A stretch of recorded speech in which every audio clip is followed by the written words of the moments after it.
Our next panel explores the state of the U.S. semiconductor industry. This discussion will be moderated by Meghan Harris, Senior Vice President at Beacon Global Strategies.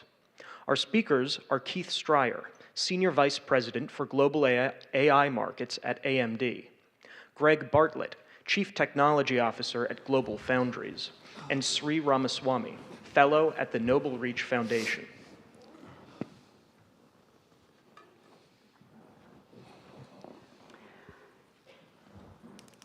All right. Well, thank you very much for having us and for asking me to moderate the panel. I'm very pleased to be on stage with two former colleagues, as it happens, and an incredible third individual from AMD. So I'll just very briefly do introductions. We don't have a lot of time, so I want to dive right into the issues. We're a little bit in the spotlight. Not just literally, but figuratively as well, right now in the semiconductor industry and with the CHIPS Act. What I'd like to do, though, is spend the discussion getting to the real structural issues and to solutions. I'm not going to ask the panelists to do a lot of conjecture and tea leave reading. That's not very helpful. No one knows what's going to happen now. So let's talk about the problems and solutions, achievable solutions. So we have right next to me, Sree Ramaswamy is currently a fellow at the nonprofit Noble Reach Foundation. He was currently the senior advisor to U.S. Secretary of Commerce Gina Raimondo from 2021 to 2024, where he was the driving force and voice behind developing, facilitating, and devising implementation strategy for the CHIPS and Science Act. Greg Bartlett is the Chief Technology Officer for Global Foundries, in which role he leads the company's core technology and GF Labs functions to drive innovation and long-range research and development portfolio by partnering with key universities and institutions for GF's differentiated technology capabilities. And then finally, Keith Strier is a Senior Vice President for AMD for Global AI Markets, responsible for expanding AMD's strategic vision for AI, driving new ecosystem capabilities, and accelerating strategic AI engagements globally across public and private sectors. So thank you, gentlemen, all for being up here today. So with the limited time, I'd like to really spend it at the structural level. The structure of the semiconductor ecosystem, which is unique amongst all industries, some of the structural challenges that we've had for many decades, really, in the semiconductor ecosystem, and then more importantly, opportunities for structural change. So Sree, we'll start with you. As our resident industrial analyst, I'd like you to set the stage for us here. You've analyzed industrial competitiveness across multiple sectors. What are the unique structural challenges facing the chip industry compared to other manufacturing industries? You were instrumental in establishing the CHIPS and Science Act. Obviously, the future of that act remains to be seen right now. There will be some reviews. But how far did it go, do you believe, in resolving those structural challenges? What did it get right, and what perhaps did it get wrong? Okay, I can dive in. First of all, thank you, folks, for inviting me to join. I've always enjoyed SCSP's discussions, very insightful, and I'm hoping I don't mess up that record. Look, I think there are structural challenges to semiconductors that are unique to semiconductors, but then there's also structural challenges that are not unique to semiconductors, and I should maybe spend some time talking about those as well, because they do have some bearing. And CHIPS was designed to address some, not all of those challenges, and I would say has sort of laid the foundation for what it was trying to do. It's too early to tell if it's successful or not. CHIPS is always meant as a marathon, not a sprint, right? And so we should keep that in mind. So, for instance, if you think about a unique structural challenge for semiconductors, it is multiple industries rolled into one. It isn't a single industry, right? So if you think about the leading edge of the semiconductor industry, right? You've got extremely high capital intensity, long engineering and learning curves, and a lot of technical challenges. And because of that, you've got an extremely specialized set of companies, and there's not that many of them, right? So it's very, very few. And sometimes, honestly, with my commerce hat on, it was like dealing with a family soap opera, right? You kind of, everybody knows each other, and they all know where the bones are buried, right? But there, like the policy discussion there is how far do you go to prop up the incumbents while still leaving room for competition, right? At the end of the whole chips thing, when all is said and done, if TSMC is the only one left standing in leading edge, was that a success or not, right? Like these sorts of questions come up when you're thinking about policy in semiconductors. But if you look at the other end of the spectrum, there's a really fat tail in the semiconductor industry, huge product diversity at the other end, right? Lots of different nodes, different product types, different substrates, dozens and dozens of companies, many of them people would never have heard of, right? And we saw that during the chip shortage. So the way you address that leading edge ecosystem is very different from the way you address this ecosystem where there's distributors, there's resellers. Half the time you don't know what products are being made and who's distributing them into what supply chain, right?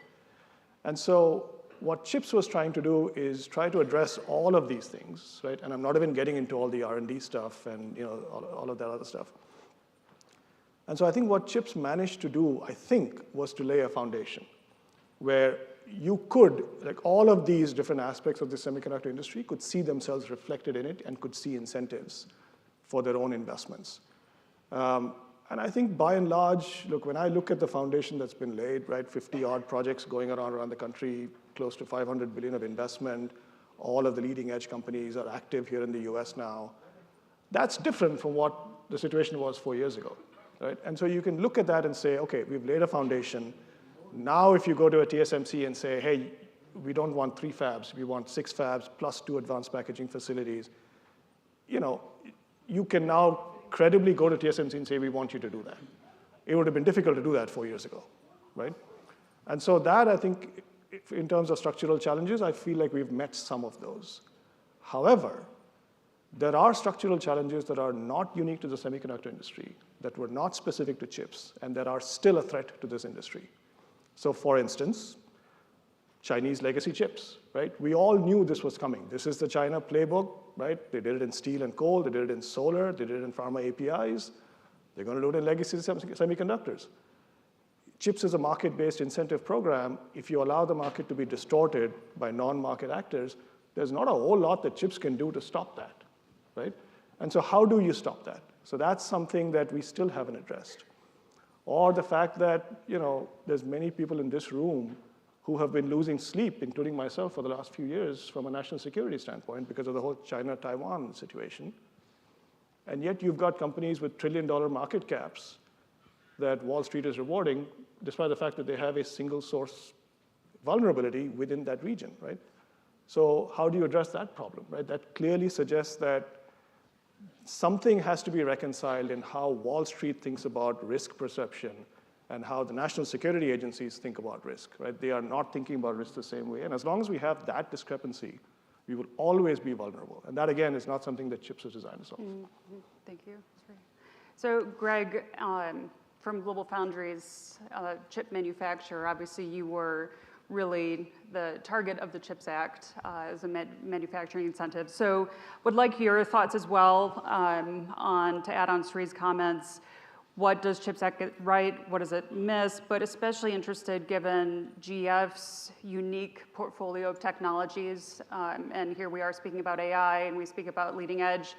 To what extent does the CHIPS Act lend to your specific Jeff's specific portfolio of technologies, essential chips? Yeah, happy to jump off on actually a point that Sree made. We do live in that space that does compete directly with the investments in China.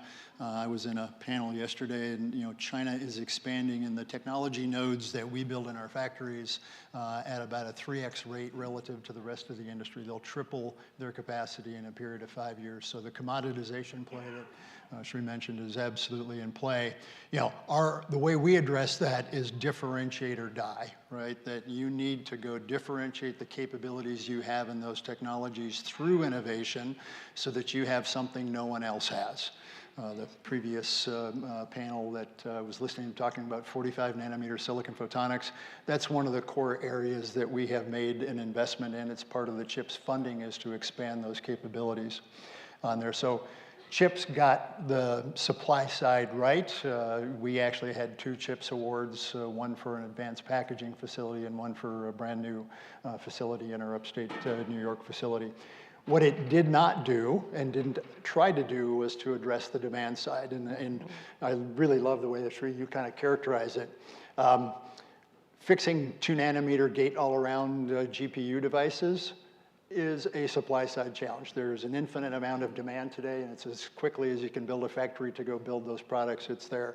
The demand side in the world from kind of 12 nanometer up to 130 nanometers, completely different landscape.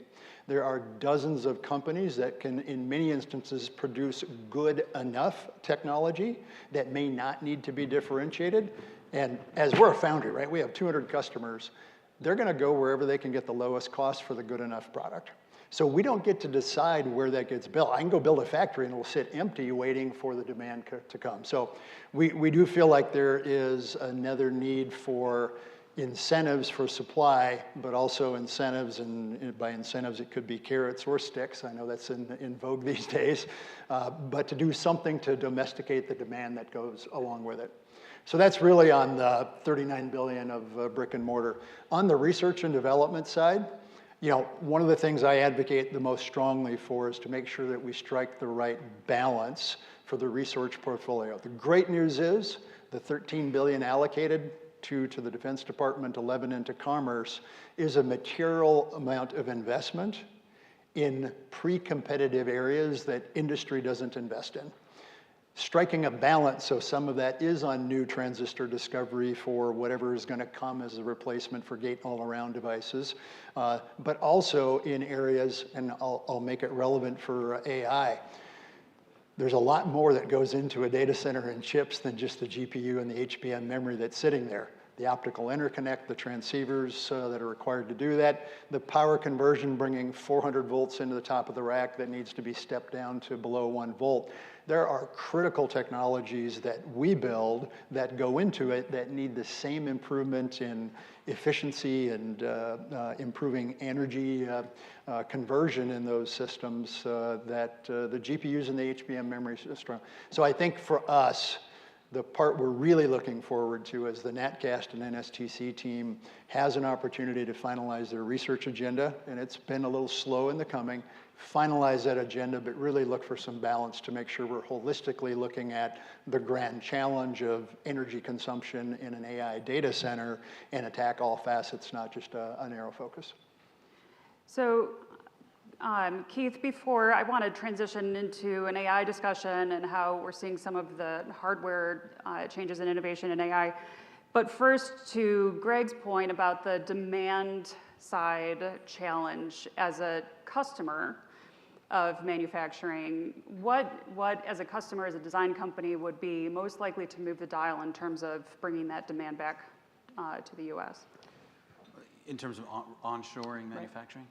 Look, I think that all the companies, AMD, all of our peers, NVIDIA, and other big customers like Apple and others, everyone seems pretty much aligned wanting to do more manufacturing back in the U.S. Right? Everyone stood on the same stage when TSMC had their opening a few years ago, and so I think there's consensus to do that. And as the capabilities keep maturing, you're going to see test runs and you're going to see more migration towards that. So I don't think there's any I don't think anything needs to change in that sense, right? I think the demand is there, right? I mean, there isn't a meaningful plan B outside of Taiwan, just by virtue of the situation. I mean, Japan is investing in Rapidus and that capability, and Samsung continues to invest in their capability. And so there certainly are a lot of domestic efforts to do that, and we speak to all those countries and companies on a regular basis. But the current manufacturing capability exists in one place.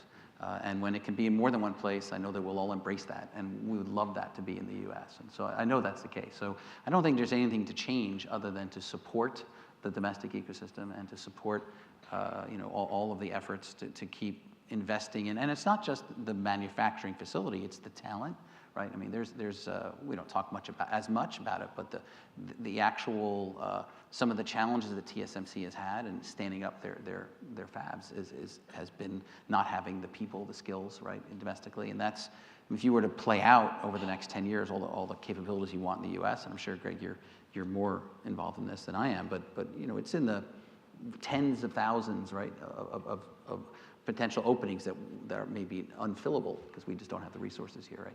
And so TSMC has had to fly a lot of that talent in, right? So maybe that's fine in the nascent stages of an industry. That's probably not surprising. But you're going to have to address all of those structural issues. I want to poke a little bit at one of the points that Greg raised, which is cost.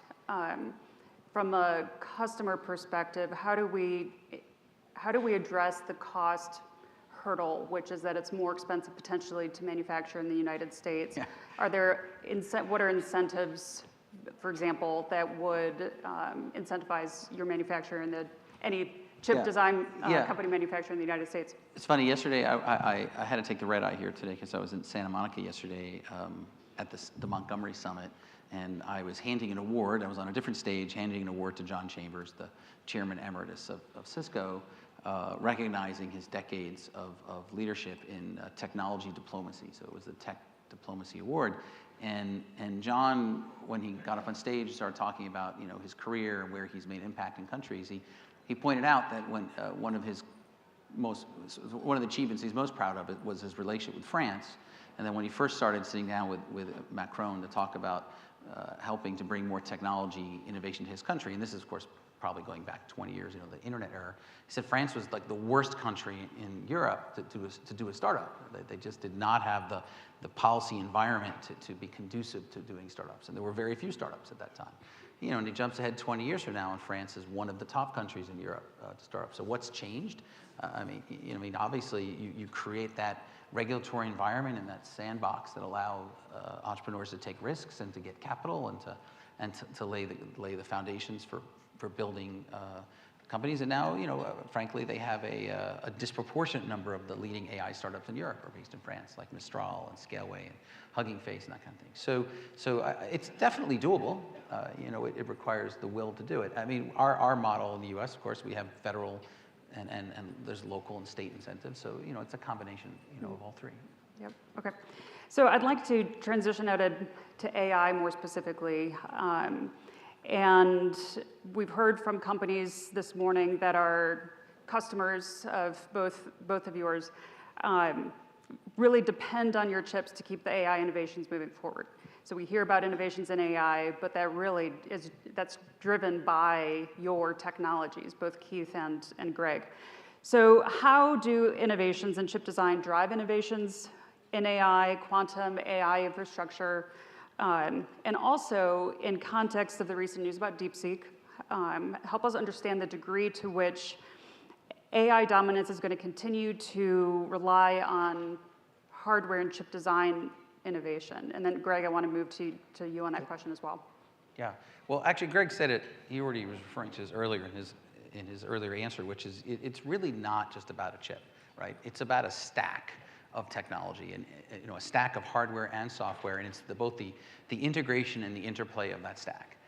And it's very interesting because if you go back to NVIDIA circa 2019, which is when I had worked in NVIDIA, you know, for 5 years, Jensen was always very, very clear, you know, that he didn't want NVIDIA to be seen as a chip company, right? He says we are a computing company, right? And you know, and he was very early to see it, and obviously the earliest, you know, frankly, right, in the industry to see the importance of looking holistically at the system of computing and not focus just on the chip.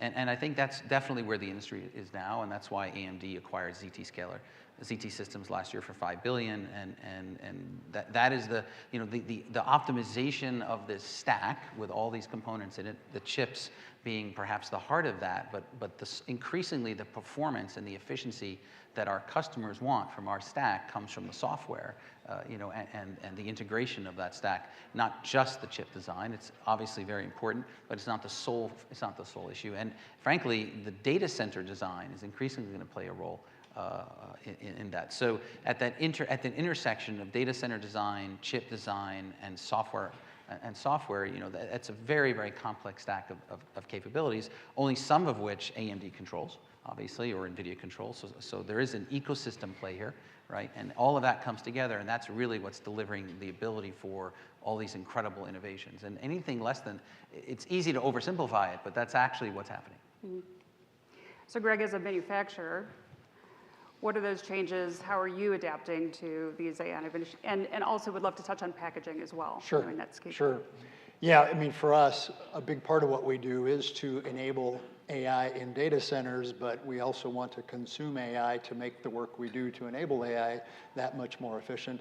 And chip design is absolutely one of that. We know that there is a tremendous amount of work happening in the industry, in the software industry, to do automated code generation, to complete large complex programs using generative AI to do that.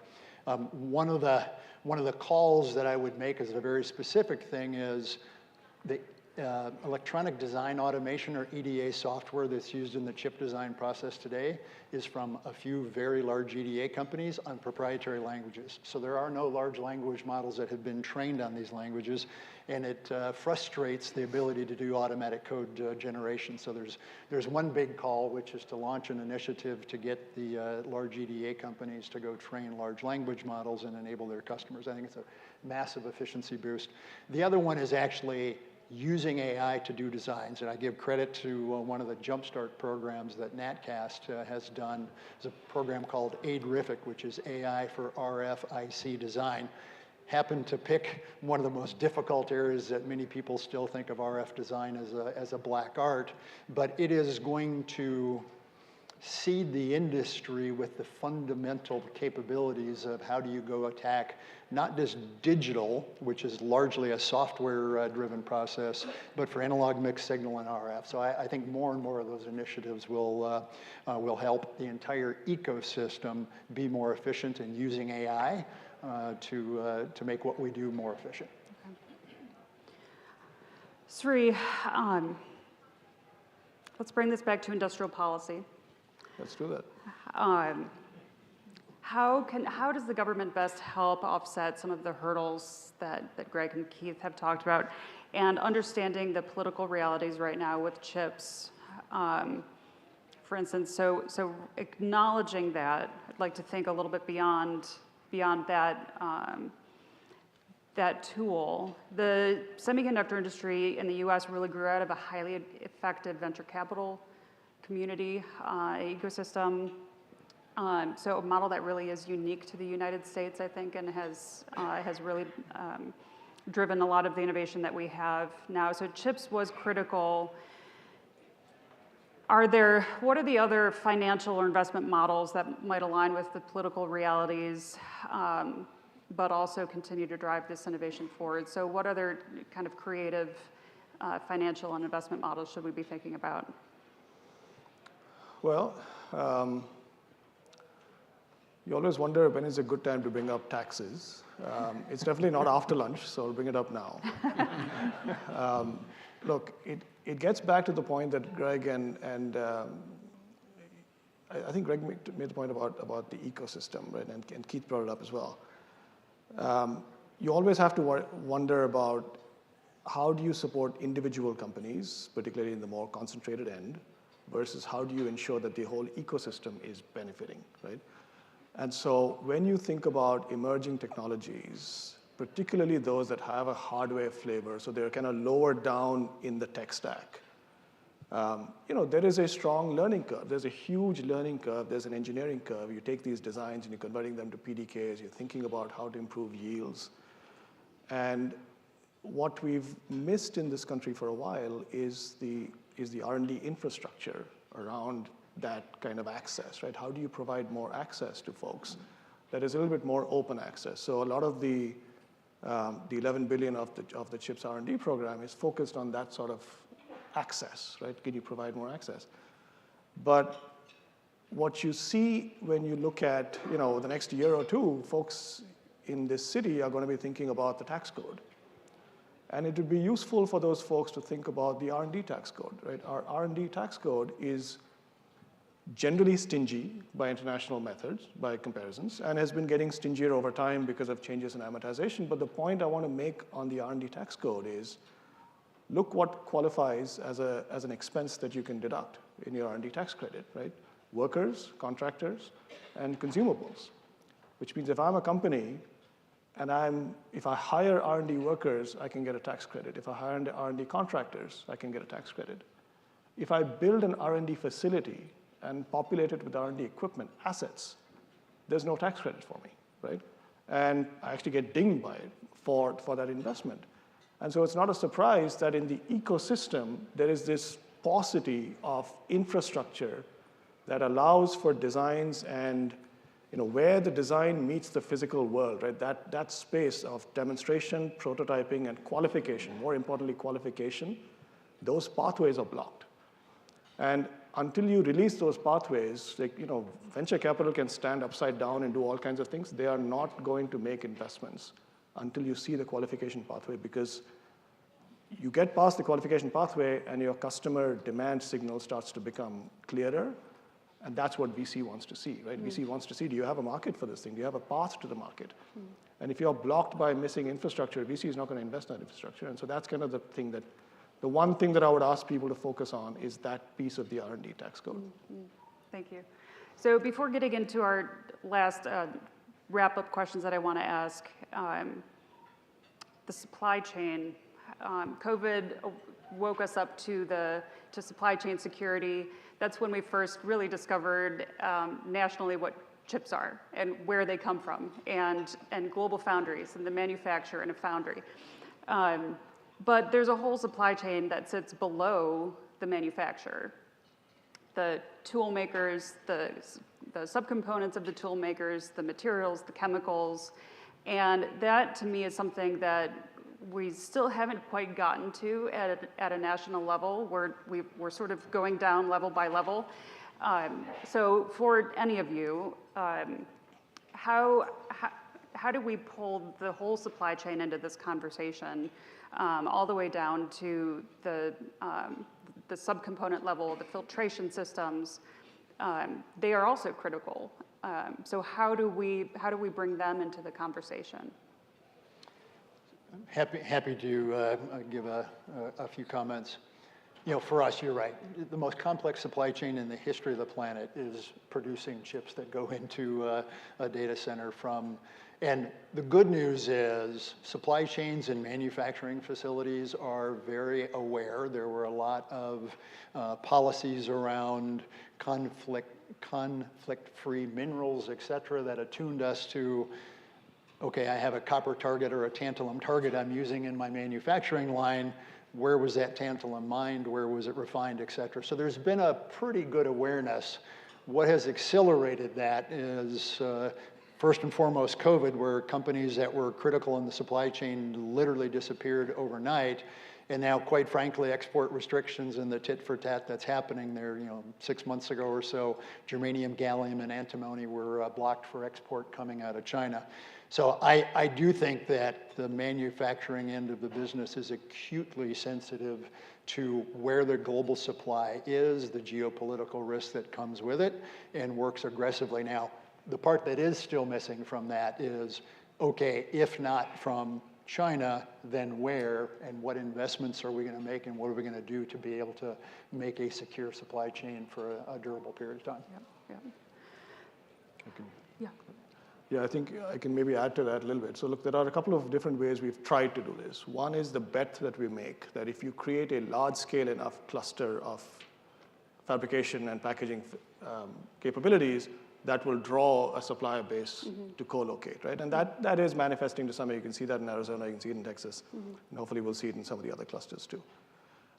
That's one piece of it. There's a second piece of it, which is, as part of the CHIPS Act, we deliberately said, yes, suppliers are eligible for this, right? Not for the tax incentive. I don't know, for whatever reason that didn't go through, but for the incentives and the loans, right? And so there's almost $75 billion of unused loan authority sitting on the table, right? It's the only, other than TSMC, we haven't seen anybody else take up the loan, but that money, that financial firepower is available, is on the table for suppliers. The piece that we haven't done is, and what I would have liked to see is disclosures. right? It would be useful for, as investors, as consumers, as national security folks, to be able to ask companies to disclose. Like, you need to know where your supply chain is, right? You need to know where your chips are coming from or where the supplies are coming from. And even as of last year, right, when we asked folks in the defense industrial base, like, what sorts of Chinese chips do you have? Like, more than half of them said, we don't know, right? So that supply chain visibility, that transparency thing is still a problem. And we haven't really cracked that nut. So that's a good segue into the last question, and in just the remaining 30 seconds, so lightning round. But from each of you, would like to close by asking you to identify a very specific opportunity, a specific achievable action that the government can take and/or government and industry in partnership that would alter the course of some of the structural challenges we're talking about today. And again, as specific and achievable as possible. So maybe Keith, let's start. Yeah, but I wouldn't frame it up as a policy goal or specific legislative action. I think actually the direction the administration is going is the right one, which is deeper public-private collaboration. And this is not just the U.S. I mean, this is true actually on a global basis. No country is going to realize their AI goals, their sovereign AI program, without deep collaboration with the private sector. That's probably no more the case that is here in the U.S. This is the private sector is really the generative engine for where AI is coming from, and maybe no pun intended. I mean that is it's without the public and private sector drawing closer together across many different sectors, quite frankly, not just manufacturing, and this includes education. This includes many different things. We're not going to achieve our goals, and so I would like to see that go even deeper.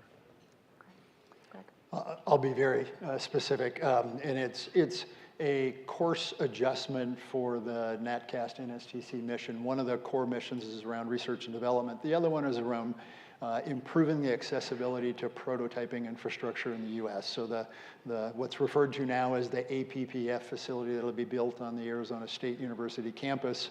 It's a greenfield build, so it's 2028 or 2029 before that prototyping mission can be fulfilled. Meanwhile, there is a massive backlog of interest to be able to support universities and startup companies for prototyping. My strongest appeal is leverage the infrastructure in the U.S. that already exists. There are prototyping capabilities at many of the major universities that could do with investment to add additional capabilities, and certainly for companies like us that do prototyping on a very, very routine basis, help scale that up as a bridge until the facility comes up in Arizona. So other than the R&D infrastructure tax thing, which piggybacks off of what you just said, Greg, the other thing I would flag is going back to our point about demand, right? I would say, back to the public-private point, right? Demand, set up a demand institution that can pool demand for that fat tail, which is where our critical gaps are for defense and critical infrastructure. Section 9903A of the CHIPS Act, right? There is an authorization in there to set up such an institution, and we haven't done it. And it is something that it's past time for us to do that. All right. Thank you all very much. Thank you to the SCSP team for having us and indulging us our extra 2 minutes. Thank you. In front of applause.